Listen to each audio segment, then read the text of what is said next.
Shalom Bapak Ibu, Saudara-saudari, jemaat yang terkasih dalam Kristus. Sungguh bersyukur pada Tuhan kalau kita diberikan kesempatan sekali lagi hari ini kita boleh datang ke hadapan Tuhan untuk beribadah. Dan minggu ini adalah minggu kedua kita beribadah secara online. Suatu kesempatan yang mungkin sebelumnya kita tidak pernah melakukannya. Tetapi puji syukur kepada Tuhan kalau kita tetap diberikan kesempatan untuk beribadah meskipun tidak di gedung gereja, melainkan di rumah kita masing-masing. Marilah kita datang ke hadapan Tuhan. Saya undang jemaat sekalian untuk bisa berdiri. Kita akan persiapkan hati kita untuk mengikuti ibadah.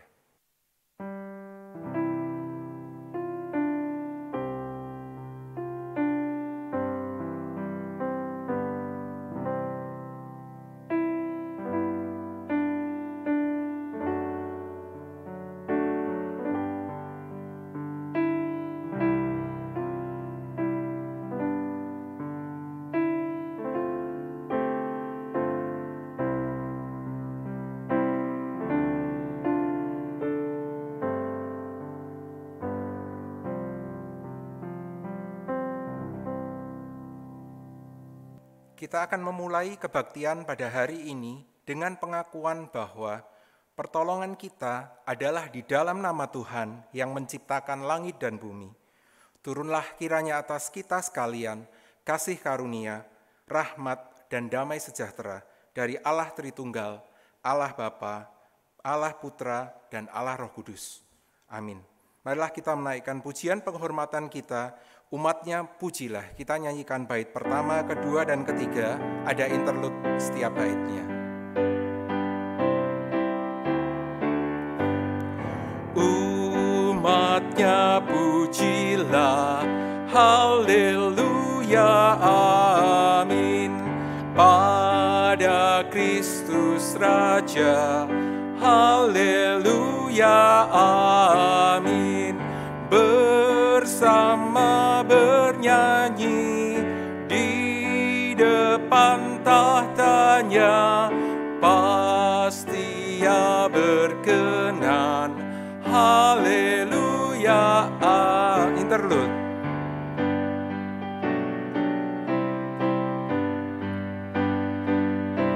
Bait yang kedua. Pandanglah Tuhanmu, haleluya, amin. Pujilah padanya, haleluya, amin. Gembala sobatku turun dari surga, kekalah kasih-Nya, haleluya, amin. Interlude. Bait yang ketiga. Pujilah Sang Kristus, haleluya, amin. Gemarlah jiwamu, haleluya, amin. Di sorga mulia, sembahlah padanya, selamanya puji Dia, haleluya, amin. Masih tetap berdiri, kita akan membaca nats pembimbing kita untuk ibadah hari ini, diambil dari Ratapan pasal 3 ayat 22 sampai 23. Kita akan membaca bersama-sama Ratapan 3 ayat 22 sampai 23. Tak berkesudahan kasih setia Tuhan, tak habis-habisnya rahmat-Nya, selalu baru tiap pagi, besar kesetiaan-Mu. Marilah kita bersatu hati di dalam doa. Bapa dalam surga, hari ini kembali kami datang ke hadapan Tuhan. Dengan segala ucapan syukur, kami datang ke hadapan-Mu Tuhan. Kami boleh tetap beribadah, meskipun kami tidak hadir di rumah Tuhan, di gedung gereja kami. Tetapi karena kemurahan Tuhan, kami bersyukur kami boleh tetap melakukan ibadah di rumah kami masing-masing bersama-sama dengan keluarga kami. Sungguh Tuhan, kami bersyukur di tengah situasi yang seperti ini, Tuhan tetap mengizinkan umat-Mu untuk beribadah. Tuhan tetap memberikan cara kepada setiap kami untuk bisa datang ke hadapan Tuhan. Terima kasih ya Tuhan. Dan kami datang memohon ampun atas dosa dan kesalahan yang kami lakukan di dalam kehidupan kami, baik yang kami sadari maupun yang kami lakukan tanpa sadar. Ampuni kami ya Tuhan. Ketika kami mendukakan hati Tuhan, biarlah Tuhan yang akan menolong kami, supaya kami boleh menata hidup kami. Kami boleh ingat bahwa kami sebagai anak-anak Tuhan, kami bisa dan harus menjaga hidup kami di tengah-tengah dunia ini. Terima kasih ya Tuhan. Kami menyerahkan ibadah kami hari ini ke dalam tangan Tuhan. Mohon Tuhan yang buka hati dan pikiran kami. Kami boleh memuji Tuhan, kami boleh mendengarkan firman Tuhan, dan kami boleh mengucap syukur senantiasa di dalam segala keadaan yang Tuhan sudah izinkan terjadi atas setiap kami. Terima kasih Tuhan Yesus. Demi nama Tuhan kami Yesus Kristus, kami mengucapkan syukur dan kami berdoa. Amin. Masih tetap berdiri, bersama-sama dengan umat percaya di seluruh muka bumi, marilah kita mengikrarkan pengakuan iman kita, pengakuan iman rasuli.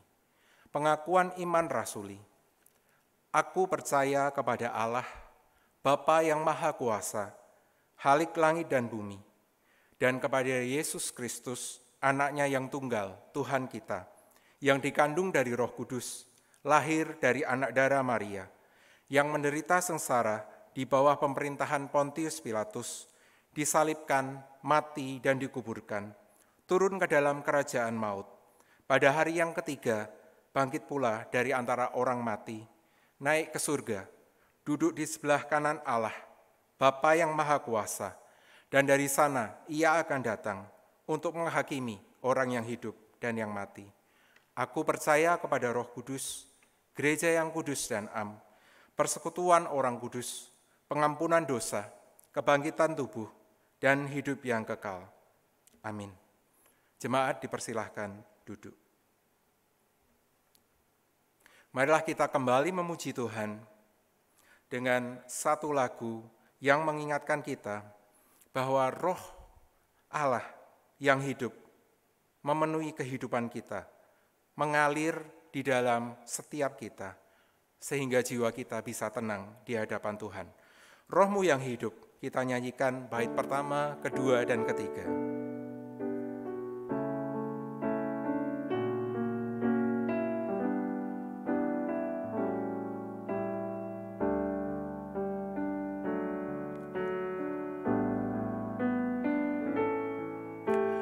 Roh-Mu yang hidup penuhiku, mengalir dalamku. Jiwaku tenang bersamamu dalam naunganmu. Ku buka hati untuk jamahanmu, berserah penuh di hadiratmu. Kau ambil alih seluruh hidupku, di altarmu menyembahmu. Roh-Mu yang kudus, pulihkanku. Roh-Mu yang kudus, pulihkanku. Engkaulah damaiku. Ku hidup oleh anugerah-Mu yang menyertaiku. Yang menyertai. Ku buka hati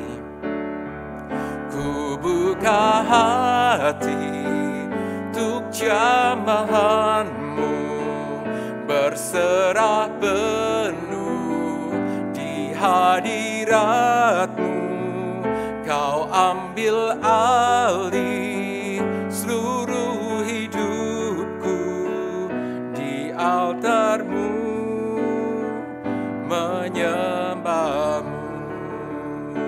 Bait yang ketiga, Roh-Mu yang hidup penuhiku. Roh-Mu yang hidup penuhiku, datang urapiku. Ku siap terima kuasa-Mu, hidupku bagiku. Buka hati untuk jamahan-Mu. Ku buka hati untuk jamahan-Mu, berserah penuh di hadirat-Mu. Kau ambil alih seluruh hidupku di altar-Mu, menyembah-Mu.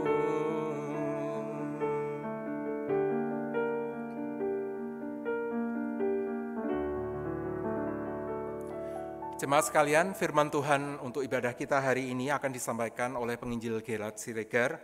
Kita akan persiapkan hati kita untuk mendengarkan firman Tuhan. Kita nyanyikan satu pujian, Hanya Kristus Harapanku.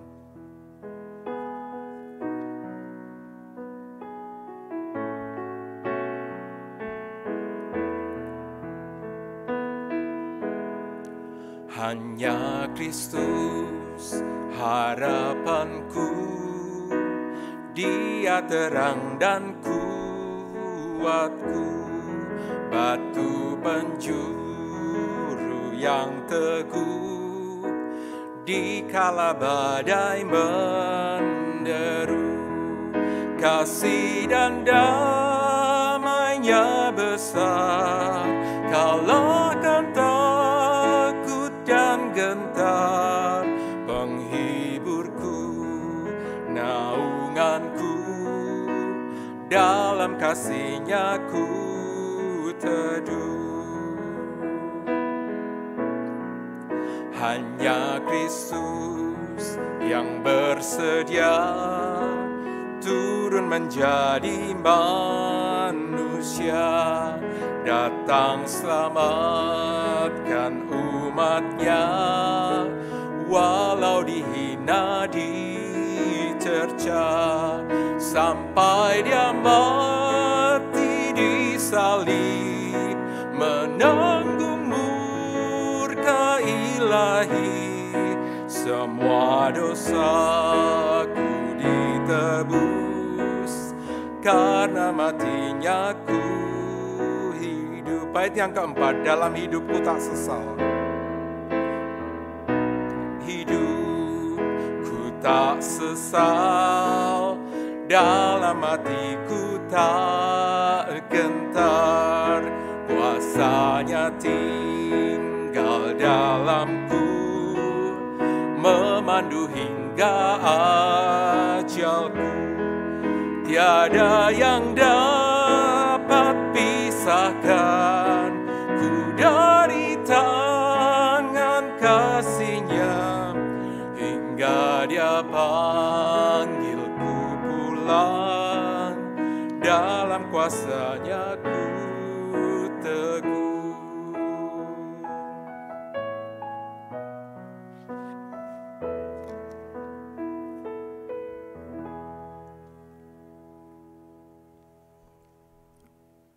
Mari kita berdoa. Syukur padamu ya Allah, di dalam anugerah Tuhan. Pada kesempatan ini kami masih bisa beribadah kepadamu. Sekalipun kami beribadah tidak secara komunal berada di satu tempat, tapi kami dapat beribadah di rumah-rumah kami sebagai satu keluarga. Mungkin ada juga yang beribadah secara mandiri.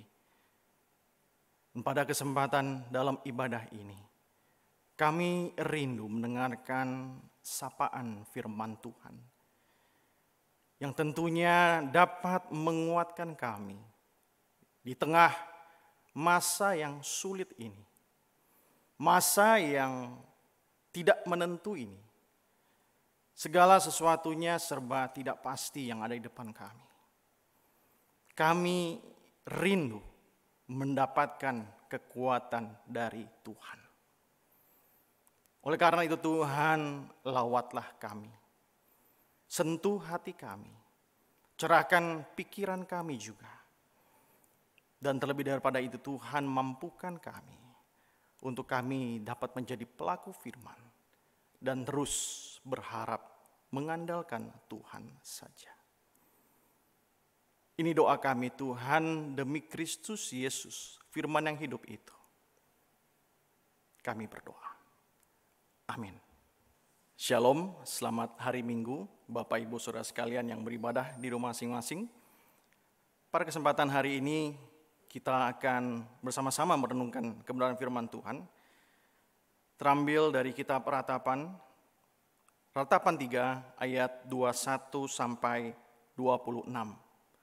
Ratapan 3 ayat 21 sampai 26. Saya akan membacakan bagi kita semua. Demikian bunyi kebenaran firman Tuhan. Tetapi hal-hal inilah yang kuperhatikan, oleh sebab itu aku akan berharap. Tak berkesudahan kasih setia Tuhan, tak habis-habis rahmat-Nya. Selalu baru tiap pagi, besar kesetiaan-Mu. Tuhan adalah bagianku, kata jiwaku. Oleh sebab itu aku berharap kepada-Nya. Tuhan adalah baik bagi orang yang berharap kepada-Nya, bagi jiwa yang mencari Dia. Adalah baik menanti dengan diam pertolongan Tuhan. Sedemikian pembacaan firman Tuhan. Berbahagialah kita yang membaca, merenungkan dan melakukan firman Tuhan di dalam kehidupan tiap-tiap hari. Pada hari ini kita merenungkan kebenaran firman Tuhan di bawah satu tema, tak sampai tergeletak. Bapak Ibu Saudara, pada saat ini kita telah mengalami satu permasalahan global, yakni pandemik, mewabahnya virus corona atau COVID-19. Satu peristiwa yang jelas merupakan kejadian luar biasa, extraordinary, yang mengubah kehidupan manusia secara global kurang lebih 3 bulan terakhir ini. Di Indonesia sendiri, sebagaimana yang kita ketahui sejak bulan Maret, awal bulan ini, sejak diketahui ada 2 orang yang ternyata positif terjangkit virus ini. Sampai saat ini terjadi perubahan sistem, terjadi perubahan gaya kehidupan kita bersama. Sejak anak-anak di homeschooling kan, itu istilahnya sekarang, di homeschooling kan, ritme kehidupan juga berubah. Termasuk dalam kehidupan kami, keluarga di rumah. Sedikit banyak saya secara pribadi belajar kembali menjadi seorang murid. Sekaligus bertindak sebagai guru bagi anak-anak saya.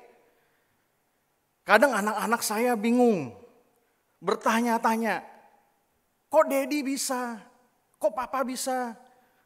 Mereka terheran-heran kalau saya bisa menyelesaikan soal-soal yang mereka minta tolong kepada saya. Terus saya bilang, kalian lupa ya, Dedi lahir lebih dulu dari kalian. Dedi duluan sekolah daripada kalian. Mereka baru ingat-ingat, oh iya benar juga. Ada perubahan-perubahan. Di rumah kami sudah juga merumahkan asisten rumah tangga kami. Dengan demikian kami kerja sendiri, segala sesuatunya kerja sendiri. Dan itu punya pengaruh positif terhadap saya secara pribadi karena kami bekerja, ada kegiatan dan banyak keluar keringat dan saya melihat kebugaran saya lebih baik pada saat ini. Dan itu sangat penting di tengah-tengah kita menghadapi virus corona ini di mana tuntutannya tubuh kita harus bugar. Termasuk kehidupan kita bergereja. Terjadi begitu banyak perubahan. Yang tadinya pertemuan-pertemuan kita sifatnya bersama-sama, secara komunal, sekarang menjadi ibadah di rumah-rumah. Yang tadinya pertemuan-pertemuan kita bisa bertemu secara fisik, sekarang segala sesuatunya dilaksanakan secara dalam jaringan atau online. Nah, kadang saya berpikir hadirnya virus corona ini justru mulai mengaktifkan ibadah-ibadah rumah tangga. Mengaktifkan ibadah-ibadah keluarga. Dan seharusnya kita bisa melihat sisi positif. Karena dalam khotbah saya beberapa minggu yang lalu saya sudah sempat katakan bahwa ketika dalam pertemuan-pertemuan yang lebih kecil, baik itu pertemuan keluarga atau pertemuan lain yang lebih kecil, kalau itu kuat, maka gereja kita yang lebih besar akan juga kuat. Kalau kehidupan kerohanian keluarga demi keluarga yang ada di dalam satu gereja kuat, tentunya gereja baik secara persekutuan maupun secara institusi akan lebih baik. Jadi satu harapan ketika semuanya ini berakhir, dan ketika kita kembali boleh berjumpa di tempat ini, tentunya kita memiliki bonding yang lebih kuat, kesehatian yang lebih kuat, persekutuan yang lebih kuat, saling membantu, sama-sama ingin bertumbuh. Itu harapan kita bersama. Dalam permasalahan pandemik ini, semua kita kena imbasnya. Semua sektor kegiatan, sektor bisnis, semua kena imbasnya. Baik itu pekerjaan konvensional, baik itu pekerjaan entrepreneur, baik itu orang-orang yang menjalankan bisnis online, apapun itu semua kena imbasnya. Ya, kita bersyukur RRT mulai hari ini mereka atau akhir-akhir ini mereka mulai bangkit dan mereka mulai meninggalkan masalah pandemik corona. Tapi itu negara RRT dengan sistem penanganan yang berbeda dengan kita. Bagaimana yang berada di luar RRT yang tentunya penanganannya berbeda? Tidak ada kepastian. Belum ada hal yang benar-benar jelas. Tidak ada satupun yang dapat menjamin. Dan sesungguhnya kehidupan kita sepertinya begitu mencekam. Bapak Ibu Saudara sekalian, di dalam konteks yang berbeda, Yeremia pernah mengalami masa-masa yang mungkin sama keadaannya, begitu mencekam. Di hadapan Yeremia yang ada hanyalah kehancuran Yerusalem. Di hadapan Yeremia yang ada hanyalah ketidakpastian. Sebagai nabi, hatinya hancur melihat kehancuran Yerusalem yang diporak-porandakan oleh tentara Babel yang dipimpin oleh Raja Nebukadnezar. Dia melihat bangsanya ditawan menuju Babel dan hatinya hancur melihat hal tersebut. Itulah sebabnya kitab ini disebut kitab ratapan. Kitab di mana Yeremia menangisi kehancuran bangsanya. Dia sedang meratap di sana. Yeremia melayani di Yehuda secara khusus kurang lebih 40 tahun. Dan dia melanjutkan nubuatan dari nabi-nabi sebelumnya. Dan dia menubuatkan jikalau bangsa Yehuda tidak berubah dan berpaling kepada Tuhan dan kembali kepada Tuhan, maka Tuhan akan menjalankan hukumannya. Dan terbukti Yehuda dihukum oleh Tuhan. Dalam hal ini bangsa itu tidak mendengarkan nubuatannya, tidak mendengarkan perintah atau berita yang disampaikan oleh Yeremia. Hati Yeremia hancur. Sebagai nabi dia berpikir, pelayanan saya gagal. Tidak ada orang yang mau mendengarkan saya. Pernah satu kali ia bernegosiasi dengan Tuhan. Di dalam Yeremia 20 ayat 7 sampai 9 dia berkata demikian. Yeremia 20 ayat 7 sampai 9. Aku telah menjadi tertawaan sepanjang hari. Semua mereka, bangsa Yehuda itu, mengolok-ngolok aku. Firman Tuhan telah menjadi celah dan cemooh bagiku sepanjang hari. Aku tidak mau mengucapkan firman lagi demi namanya. Maka dalam hatiku ada sesuatu yang seperti api menyala-nyala, terkurung dalam tulang-tulangku. Aku berlelah-lelah untuk menahannya, tetapi aku tidak sanggup. Yeremia sudah hampir ingin resign sebenarnya. Stop. Dia negosiasi, Tuhan saya sudah tidak sanggup. Saya sudah tidak mau lagi ngomong tentang nubuatan dari Tuhan. Tapi ada sesuatu dalam dirinya yang menolak itu. Dan dia tidak sanggup untuk melawan. Dorongan yang ada dalam dirinya dan dia tetap menjalankan apa yang harus ia jalankan sebagai seorang nabi. Nah pada akhirnya dia melihat kehancuran Yerusalem. Yeremia begitu menderita. Namun Bapak Ibu Saudara sekalian, Yeremia tidak kehilangan harapan. Yeremia tidak menyerah. Suatu berita yang menyegarkan kita di tengah-tengah kitab ratapan ini, di tengah-tengah tangisan Yeremia ini, Yeremia masih dapat memproklamirkan imannya yang kuat, yang benar di hadapan Tuhan. Dia masih bisa mengatakan, tak berkesudahan kasih setia Tuhan, tak habis-habisnya rahmatnya, selalu baru tiap pagi, besar kesetiaan Tuhan. Suatu berita yang sangat kontras kalau kita melihat dari kelima pasal kitab ratapan ini. Bagian ini sangat kontras. Karena yang lainnya hanya membahas tangisan dan ratapan. Tapi bagian ini menunjukkan iman yang kokoh. Dari beberapa ayat ini, mari kita belajar. Dari beberapa ayat yang kita baca tadi, mari kita belajar. Ada hal-hal yang tersirat dan tersurat yang Yeremia sudah berikan untuk kita pelajari, untuk kita maknai, untuk kita praktekkan.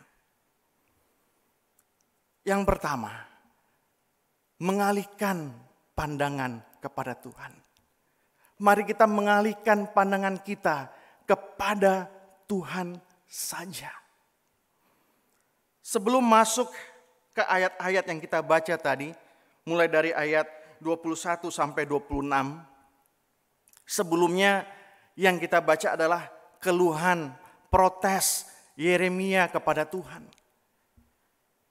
Misalnya dia berkata, akulah orang yang melihat sengsara, ayat 1. Ia membawa aku ke dalam kegelapan yang tidak ada terangnya, ayat 2. Ia mengenyangkan aku dengan kepahitan, ayat 15. Bahwa penderitaan yang dialami oleh Yeremia, apa yang dia saksikan membawa kepahitan di dalam kehidupannya.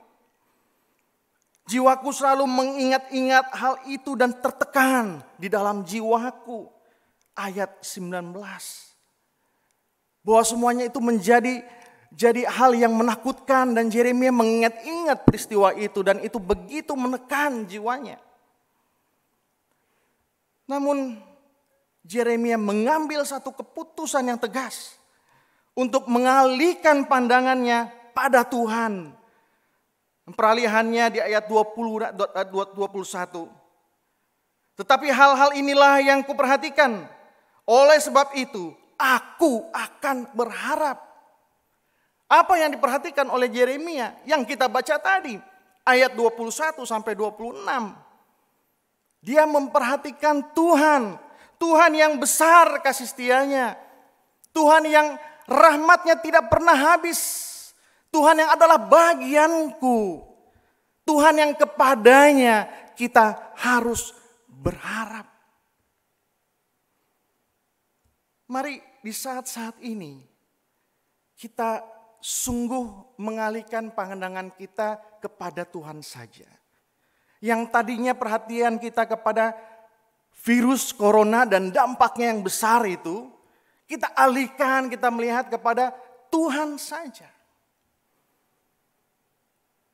Ketika awal corona masuk di Indonesia, ada begitu banyak informasi yang juga mungkin masuk di media sosial, di HP kita, di gadget kita. Informasi-informasi yang begitu banyak. Bagaimana caranya sebelum masuk ke rumah setelah dari berpergian. Bagaimana caranya ketika ingin berpergian, apa yang harus disiapkan. Bagaimana caranya ketika kita ingin memegang misalnya handle pintu, sebaiknya jangan pakai tangan yang aktif, pakai tangan yang pasif. Kalau saya tangan kanan, tangan kiri yang saya pakai. Karena kebiasaan kita untuk memegang wajah biasanya pakai tangan yang aktif. Atau informasi-informasi lainnya. Belum lagi data-data yang kalau kita baca begitu banyak dan sebenarnya menakutkan. Jumlah pasien positif, kita ikut terus update-nya. Di Jogja ini ada website, situs yang dibikin oleh Pemprov Jogja atau Pemda Jogja, di mana kita bisa melihat update di sana berapa yang ODP, berapa yang PDP, berapa yang positif, radius 3 kilo dari rumah kita, radius 7 kilo, semuanya ada, kita bisa tahu. Dan ketika jumlahnya semakin nambah, itu membuat kita semakin takut. Dan kadang-kadang kita psikosomatis, bukan? Berapa banyak dari kita ketika membaca berita-berita itu, kemudian kok rasa-rasanya susah nafas ya? Kok rasa-rasanya kayak mau pilek ya? Kok rasa-rasanya tenggorokan saya nggak enak ya? Jangan-jangan, dan kita mulai takut. Saya sampai akhirnya mungkin sedikit paranoid, karena dikit-dikit cuci tangan, ya, dikit-dikit kalau melihat hand sanitizer latah gitu, pengen pakai. Ya, padahal baru lewat lagi ada hand sanitizer, pakai lagi, latah. Akhirnya apa? Tangan saya kering, ada listrik statis. Saya pegang yang logam gitu jadi kayak ada listriknya gitu. Ya, pernah satu kali sampai saya kaget, saya pegang pintu kamar saya, tiba-tiba menyala dia, tangan saya bisa nyala. Ya, tapi saya bukan gundala. Ya, tangannya bisa nyala. Wih, ada listrik statis, kaget saya. Saking keringnya tangan saya, terlalu sering cuci tangan. Saya sampai ambil keputusan, sudah tinggalkan itu. Saya memandang kepada Tuhan. Ambil gitar, nyanyi puji Tuhan, baca firman Tuhan. Dan itu menenangkan kita. Saya mengatakan ini bukan berarti kita tidak boleh lihat berita. Saya mengatakan ini bukan berarti kita tidak harus waspada. Tidak, bukan demikian. Tapi mari kita batasi. Saat ini saya secara pribadi, saya dengan istri saya, yuk kita buka update berita tentang corona pada saat updatean keluar di sore hari. Udah itu aja. Kalau terlalu sering kita baca, kita jadi psikosomatis, kita jadi takut. Kita batasi sambil terus menjaga tentunya kebersihan kita. Mari kita alihkan pandangan kita dari permasalahan COVID yang besar ini, permasalahan corona yang tentunya besar ini, kepada Allah yang lebih besar dari permasalahan corona ini. Alihkan pandangan kita kepada Allah yang maha besar tersebut. Ketika Yeremia mengatakan di dalam ayat 24, Tuhan adalah bagianku. Tuhan adalah bagianku, kata jiwaku. Sebenarnya secara sederhana Yeremia ingin mengatakan, saya punya Tuhan. Ketika dia melihat permasalahan dalam kehidupannya, ketika dia melihat kehancuran dan ketidakpastian yang ada di depan, dia ingin berkata, saya punya Tuhan. Tuhan adalah bagianku, kata jiwaku. Mari ketika kita melihat virus corona ini yang begitu mencekam, kita dengan lantang berkata, I have God. Saya punya Tuhan. Jangan kita bertindak seperti orang yang tidak punya Tuhan. Sebaliknya katakan, saya punya Tuhan. Alihkan pandangan kita dari hal-hal yang menakutkan itu kepada Tuhan yang mampu mengatasi kita dan berperkara bagi kita. Yang kedua, andalkan Tuhan saja. Kita mengandalkan Tuhan saja. Yeremia berkata, Tuhan adalah baik bagi orang yang berharap padanya. Tuhan adalah baik bagi orang yang berharap padanya. Adalah baik menantikan pertolongan Tuhan dengan diam.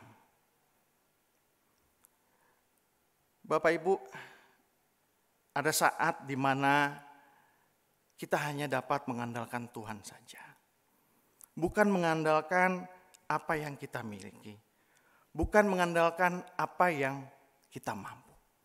Tapi hanya mengandalkan Tuhan saja.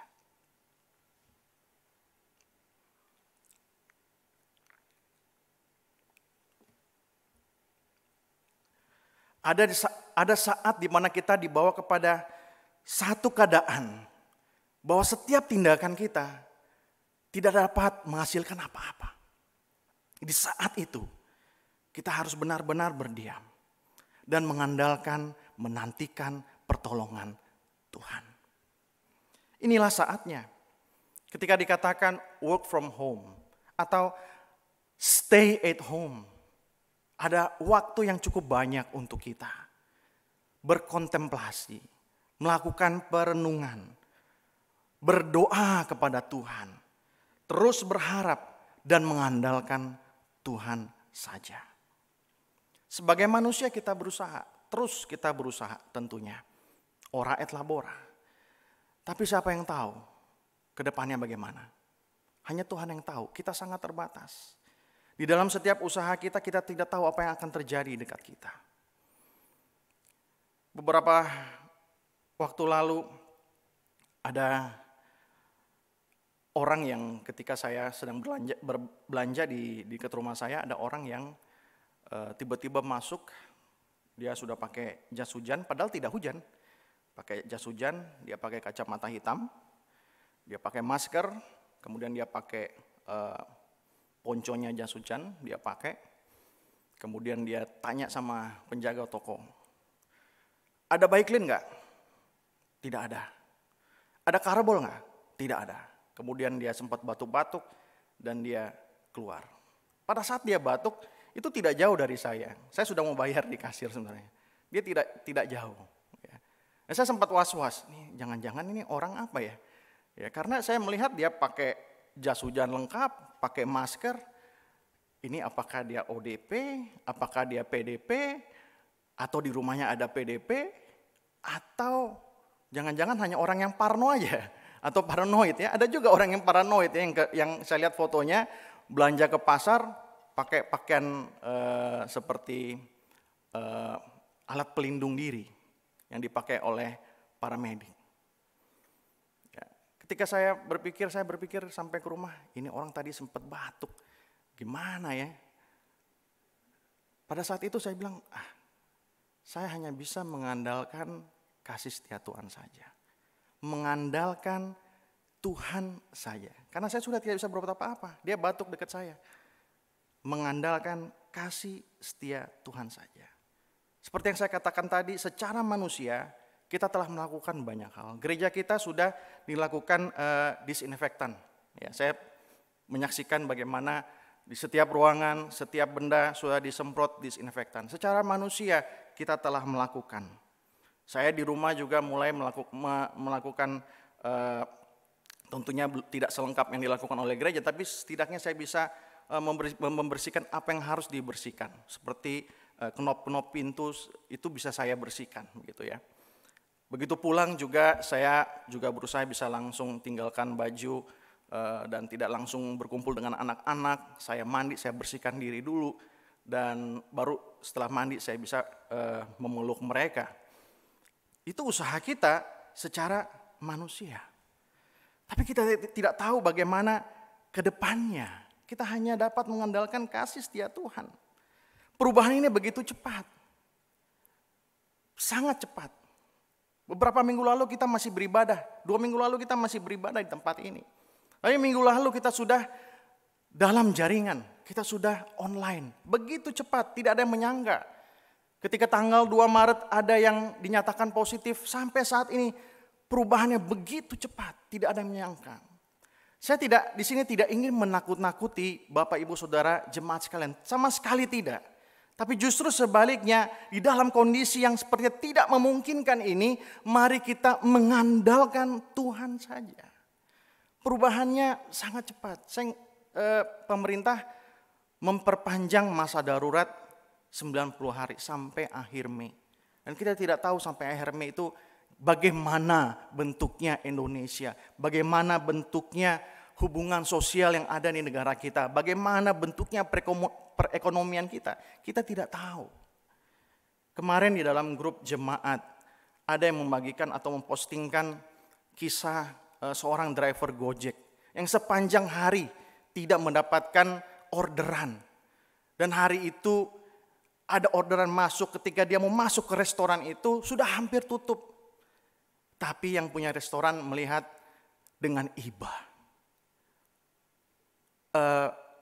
Driver ojek ini atau driver ojol ini mengatakan ini satu-satunya orderan dia. Akhirnya ditunggu, dibuatkan dan jadi. Ketika makanan itu jadi, betapa baiknya hati yang punya rumah makan. Dia juga berikan 1 bungkusan tambahan untuk driver ojol ini. Luar biasa. Dan ini terjadi dimanapun. Tidak hanya driver ojol. Driver kendaraan yang lebih besar, teman saya seorang pilot. Dia di Singapura. Sudah dirumahkan 15 hari. Tidak terbang. Sama sekali tidak bisa terbang. Benar-benar grounded. Tidak boleh terbang. Dan dia sharing sama saya, ya kena potongan sekian puluh % honornya. Ini semuanya mengalami hal ini dan kita tidak tahu ke depannya kayak seperti apa, kita tidak tahu. Realita Yeremia juga demikian. Realita yang Yeremia hadapi sebenarnya dia tidak dapat memastikan kalau hari esok akan lebih baik dari hari ini. Dan karena kita hidup sesudah Yeremia, kita bisa melihat bahwa sesungguhnya hari esoknya Yeremia, dia tidak bisa langsung melihat bagaimana bangsanya bebas. Karena bangsanya bebas masih 70 tahun kemudian. Dan pada saat itu Yeremia sudah tidak ada. Jadi untuk hari esok Yeremia sebenarnya secara real, secara manusia, dia tidak dapat memastikan. Tidak ada kepastian. Tapi luar biasanya Yeremia, dia dapat berkata bahwa rahmat Tuhan, kasih setia Tuhan selalu baru tiap pagi. Itu satu proklamasi iman bahwa seakan-akan dia ingin katakan bahwa hari esok akan lebih baik dari hari ini. Tuhan tidak memberikan berkat-berkat yang lalu, tidak. Selalu baru tiap pagi. Dan kiranya itu juga boleh menjadi proklamasi iman kita. Di tengah-tengah ketidakpastian yang ada di depan kita. Ada satu hal yang pasti.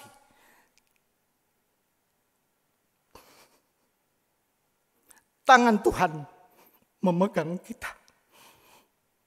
Satu hal yang pasti. Tangan Tuhan memegang kita. Di tengah ketidakpastian. Tuhan tetap memegang kita. Saya kira ini harus menjadi proklamasi iman kita. Di tengah-tengah peristiwa yang begitu mencekam ini, kita tetap dapat mengandalkan Tuhan saja. Ada satu pujian yang indah. Saya ingin menyanyikan bagian refnya. Saya rindu kita boleh memperhatikan bagian pujian ini. Saya minta pemusik.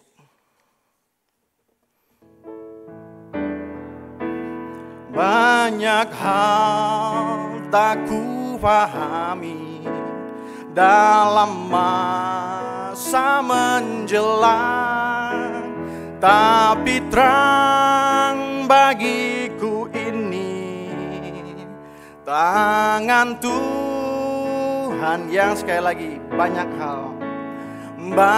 hal tak ku pahami dalam masa menjelang, tapi terang bagiku ini tangan Tuhan yang pegang. Banyak hal tidak kita pahami dalam masa menjelang. Kita tidak mengerti, tidak ada kepastian. Tapi terang bagiku ini, satu hal yang pasti, satu hal yang jelas, satu hal yang terang. Tangan Tuhan yang pegang. Ini yang harus kita imani, harus kita proklamirkan di dalam kehidupan kita. Di tengah kehidupan yang sulit ini, tidak menentu. Punya keyakinan, tangan Tuhan yang pegang. Sehingga kita tidak jatuh tergeletak. Kita tidak sampai tergeletak. Mari kita berdoa.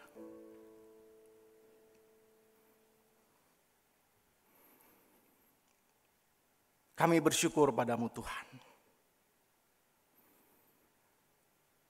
Untuk kebenaran firman Tuhan yang kami pelajari. Yang dinyatakan melalui Nabi Yeremia. Di tengah tangisannya, di tengah ratapannya, dia tidak pernah kehilangan harapan. Dia tahu siapa yang dia andalkan. Dia tetap berharap kepada Tuhan. Firman Tuhan ini menguatkan kami, menegaskan kami di tengah-tengah mewabahnya virus ini. Yang mungkin bagi sebagian kita sudah sangat menakutkan. Dan secara umum kami manusia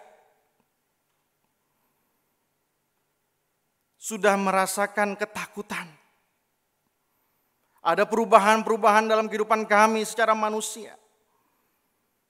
Dan kami tidak tahu bagaimana seharusnya bertindak. Di saat itu kami rindu untuk berdiam diri dan mengandalkan Tuhan saja. Terima kasih Tuhan untuk kebenaran firman Tuhan yang menguatkan kami. Berbicara terus di dalam hati kami. Secara khusus di masa-masa darurat ini. Terima kasih Tuhan. Pada kesempatan ini juga kami berdoa untuk segenap jemaat Gereja Kristen Kalam Kudus Yogyakarta. Juga jemaat simpatisan.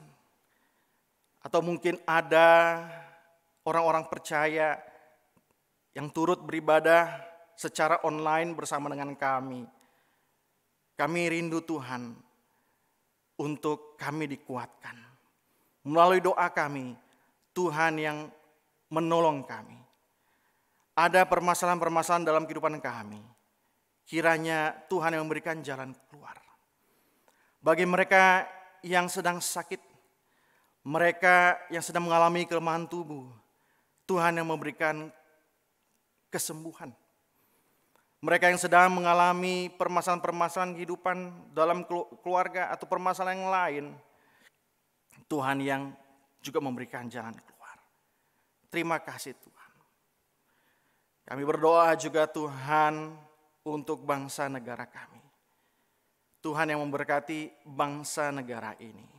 Secara khusus ketika mewabahnya virus corona ini, Tuhan yang tetap memberkati segenap jajaran pemerintahan, dinas-dinas yang terkait, untuk mereka juga dapat melakukan tugas tanggung jawab mereka dengan baik. Kami rindu Tuhan semuanya ini boleh teratasi dan Tuhan berikan kemampuan kepada mereka. Berdoa Tuhan untuk segenap aparat keamanan, TNI Polri yang menjalankan tugasnya. Kami tidak tahu permasalahan ini sampai kapan Tuhan. Tapi kami rindu supaya Indonesia juga boleh jauh dari yang namanya kerusuhan. Oleh karena itu Tuhan, jikalau ada pihak-pihak yang ingin berniat jahat, mereka yang ingin bertindak mengambil kesempatan di tengah-tengah permasalahan ini, Tuhan yang halau mereka, tentunya Tuhan yang kerahkan dan memberikan kewaspadaan kepada aparat keamanan negara kami Tuhan. Terima kasih Tuhan, terima kasih. Kami berdoa Tuhan untuk dunia secara global. Tuhan yang memberkati. Kami berdoa Tuhan kiranya permasalahan pandemik COVID-19 ini atau virus corona ini juga boleh segera berakhir. Ada begitu banyak negara yang mengalami imbasnya secara perekonomian. Tuhan yang kiranya akan memulihkan. Terima kasih Tuhan, terima kasih. Inilah doa kami. Tuhan yang hadir di tengah-tengah kami, mendengarkan setiap seru doa kami. Demi Kristus Yesus, Imam besar bagi kami berdoa. Amin. Jemaat Tuhan, kita akan mengakhiri seluruh rangkaian ibadah pada hari ini dengan menaikkan doksologi dan doa berkat akan disampaikan oleh Bapak Pendeta Titus Lim. Jemaat Tuhan dipersilakan bangkit berdiri. Puji Allah Bapa Putra, puji Allah Roh Kudus, ketiganya yang esa. Pohon selamat sumber berkat. Amin.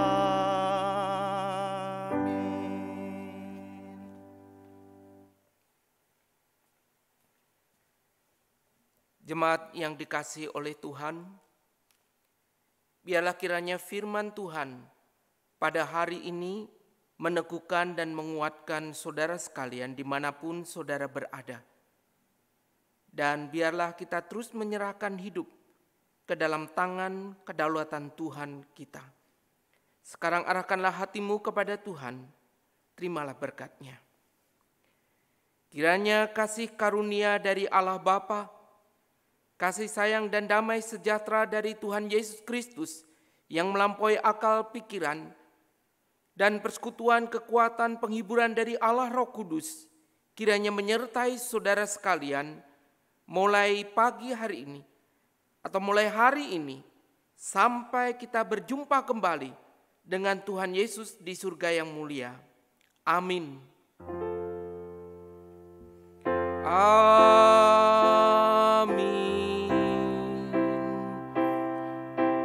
Amin.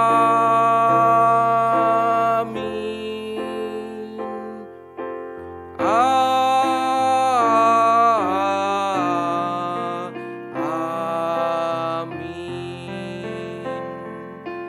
Amin.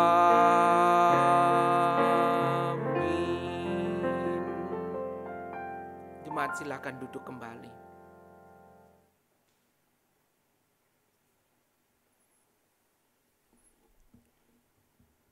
Bapak Ibu Jemaat sekalian, ada beberapa pengumuman yang akan disampaikan.